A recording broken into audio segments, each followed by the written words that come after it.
বিশ্বাস করুন, গত কিছুদিন আগে এক অন্ধ হাফিজকে জিজ্ঞেস করলে এক ভাই, ও ভাই তুমি যে অন্ধ মানুষ, তুমি দেখতে পারো না, তোমার কেমন লাগে?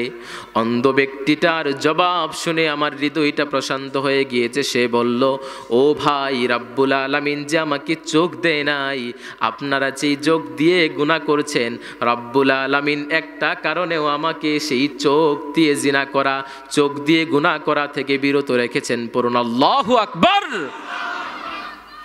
রহমানের বান্দারা অশ্লীল কাজের মধ্যে যায় না, রহমানের বান্দারা অশ্লীল কাজের মধ্যে চলাফেরাও করে না। রহমানের বান্দারা সব সময় ভালো কাজের দিকে আহ্বান করে ভালো কাজের দিকে যায়। রহমানের বান্দারা সব সময় ভালো কাজে মানুষকে সহযোগিতা করে আর খারাপ কাজ থেকে মানুষকে দূরে সরিয়ে দেয়, যে না না এটা খারাপ কাজ, এটা করা যাবে না, এটা করতে পারবে না। রহমানের বান্দার 10 নম্বর বৈশিষ্ট্য, রহমানের বান্দার 11 নম্বর বৈশিষ্ট্য, রহমানের বান্দার 11 নম্বর বৈশিষ্ট্য, ওয়াল্লাযীনা ইযা যুক্কিরু বিআয়াতি রাব্বিহিম লা ইয়াখুরু আলাইহা সুম্মান ওয়া উময়ানা। রহমানের বান্দারা তার রবের আয়াত তেলাওয়াত করে, রবের কথা স্মরণ করে। রহমানের বান্দারা স্মরণ করে একজনকে, তিনি কে?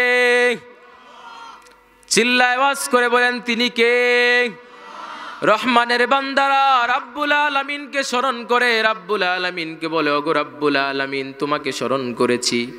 রাব্বুল আলামিন বলে, আমার কথা স্মরণ হওয়ার জন্য সময় যদি কারো অন্তরে ঈমান জাগ্রত হয়, অন্তরে ঈমান জাগ্রত হয়ে যায় বা, তাহলে বুঝবা তুমি প্রকৃত ঈমানদার, প্রকৃত মুমিন। আর যদি কোরআন শোনার পরে তোমার অন্তরে ঈমান জাগ্রত না হয়, তাহলে তুমি মুনাফিক। কথাটা কার? কথাটা কার? আমি কি বানিয়ে বলেছি নাকি? তাইলে আপনি আপনার নিজের সাথে মিলান। কোরআন শুনলে যদি আপনার অন্তরে ঈমান বৃদ্ধি পায়, আপনি মুমিন।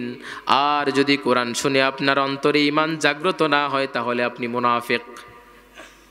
রাব্বুল আলামিন বলেন, রহমানের বান্দার 11 নম্বর বৈশিষ্ট্য, রহমানের বান্দারা সব সময় আল্লাহর জিকির করে, রাব্বুল আলামিনকে স্মরণ করে।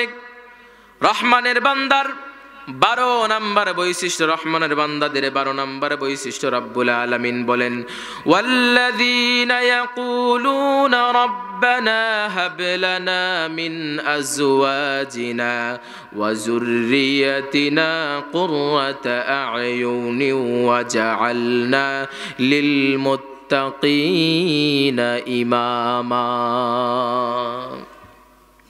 রহমানের বান্দা বলে 12 নম্বর বৈশিষ্ট্য, দোয়া দিয়ে শেষ করে। রহমানের বান্দার 12 নম্বর বৈশিষ্ট্য, রব্বুল আলামিন বলেন, রহমানের বান্দারা বলে, হে আমার রব, আমাদের কেমন স্ত্রী ও সন্তান দান করেন, চোখ জোড়ানো যেন হয়, আমাদেরকে মুত্তাকিদের নেতা বানাও। আমাদের কেমন সন্তান দাও, যেন চোখ জুড়িয়ে যায় সন্তান দেখে। আমাদেরকে এমন স্ত্রী দাও, স্ত্রী দেখেও চোখ যেন জুড়িয়ে যায়। ও কানসাটের ভাইয়েরা শুনুন, পরকীয়ায় জড়িয়ে যাবেন না।